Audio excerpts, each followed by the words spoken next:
about the Leafs last night. Too true, Phillip. I can't put my finger on what it was all about. Do you think they were still tired from the game against the Rangers? Tired? They look gassed. Showtime! Penny point!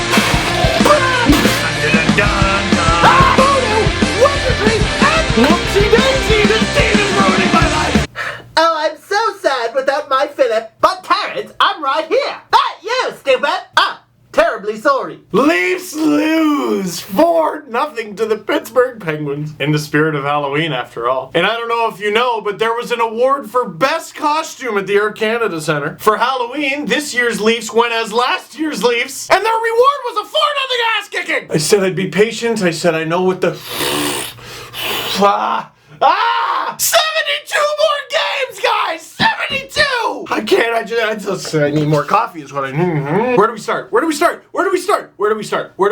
start with Rich Clune got a major penalty, and that was no good. The worst part is you could argue he should have had 2. And it was while the Leafs were down 1-0, and oh my goodness, this is such a huge, important kill. And they fought, and they persevered, and they pushed the Penguins, and they took advantage of their struggling power play, and they killed off the entire 5-minute major. Only to allow a shorthanded goal from Eric Fair. Matt Cullen catches Martin Marincin flat-footed. It's a 2-on-1 for the Penguins, and Roman Polak is just a Christmas ornament back there, in that he doesn't do anything, but at least he looks good. And Patrick Hornqvist in the third period, that was just a gift for anyone who has him in their fantasy pool. I think Bernier has him in his pool, actually. And Bernier was awful and brutal and didn't look like a #1 starter at all, and the worst part is if he only allowed 1 goal, they still would have lost. Nobody scored. No one. Nazem Kadri with another 4 shots in this game. Like, just go in, please. His costume was Tantalus and Sisyphus all in one. And the Leafs get utterly destroyed by Marc-Andre Fleury and the Pittsburgh Penguins. And here's the most embarrassing part. Sidney Crosby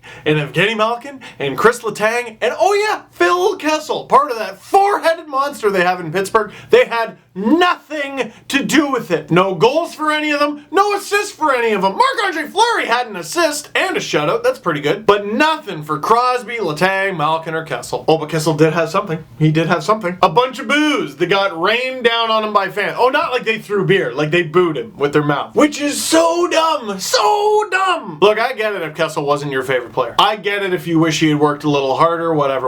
But he led the Leafs in scoring for 6 years. He was the Leafs' best player for 6 years. So if you're a Leaf fan who's not a fan of Phil Kessel, then be mad at the team for never getting a better player. And the Leafs may end up having to apologize for this game. They might have to apologize to the rest of the Eastern Conference. Penguins won this game 4-0, and their biggest stars had nothing to do with it. Marc-Andre Fleury aside, of course, and he's just building on what's already been a great season. But the rest of the team, they have some confidence. Like, you see Crosby skating around. He had a better attitude working the drive-thru at Tim Hortons in those commercials. But sooner or later, he's gonna figure it out because he's Sidney Crosby. And Malkin will be right there because Malkin. And Kessel will be right there because Kessel. And someone will teach him how to do a slap shot, for crying out loud. And then a guy like Bo Bennett, who's just returning from injury, he'll turn it on. David Perron will get it back. Letang will just start lighting it up, and Oli Mata comes back into the mix. The Penguins will be a well-oiled machine. Or they won't be, and the Leafs just made them look good. Here's the biggest concern with the Leafs for me.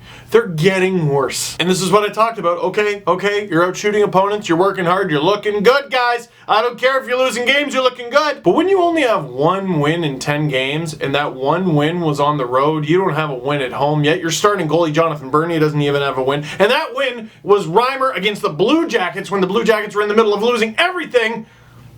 That gets a little taxing. And as the Leafs, what can you do other than stay the course? You know what this season's for. But at the same time, you gotta ice a watchable product. I mean, just look at Eric Prime from Sportsnet 590 The Fan. While all the Toronto media are up in the press box going, how do I talk about how the Leafs are bad today? Prime looked into the audience and went, there's a bunch of people wearing Where's Waldo costumes. And he went and he found them all, because you know why? Why not? What you gonna do? Talk about how 5 Leaf forwards didn't even have a shot? Screw it, Where's Waldo? That was interesting, thank you. And one last thing, I'm so happy for Twitter, because you guys see that it's not just me. It's not just me, I'm not crazy, you know I'm telling the truth. The Leafs can't just lose. Fleury picks up his 40th career shutout and first against the Leafs. And Eric Fair becomes just the 2nd player in Pittsburgh Penguins franchise history to score a short-handed goal in his Penguins debut. The last player to do that was Sergei Zubov in 1995 against the Leafs. Someone hire Carlisle. Just someone do it. Someone do that, because that's all I have to look forward to to until they make a trade. Question of the game, how do we make this season fun?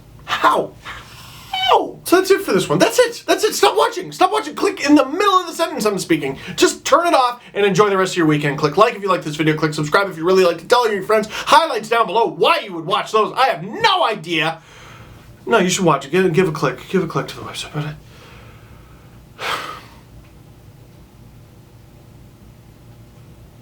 this team.